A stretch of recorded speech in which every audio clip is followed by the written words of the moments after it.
এই যে তোমাকে আমি লিখতে বসাইছি, তুমি যে কান্না করতেছো, পড়ালেখা না করলে তোমারে শ্বশুর বাড়ি পাঠাই দিব। বেটা লাইক যাবা? এখনই পাঠাই দাও। এখনই শ্বশুর বাড়ি পাঠাই দিতাম, বিয়ে দিয়ে দিব কিন্তু। বিয়ে এখনই দিয়ে দাও। এখনই দিয়ে দিতাম। পরে দিলে হতো না, শ্বশুর বাড়ি যাবা গা? হ্যাঁ, থাকতো না আর। শ্বশুর বাড়ি যাই কি করবা? এগুলো বসে বসে থাকবো। একলা বসে বসে থাকবা? বইগুলো রাখি যাবো এখানে। বইগুলো এখানে রাখি যাবা? শ্বশুর বাড়ি গেলে তো কাজ করা লাগবে, পারবা?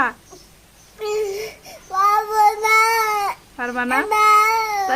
তাহলে তো ওরাও ওখান থেকে ওখানেও থাকতে দিবে না, তাহলে কি করবা? আমি একটা লাঠি নিয়ে মারবো। একটা লাঠি নিজে কারে মারবা? শ্বশুরকে। শ্বশুরকে মারবা?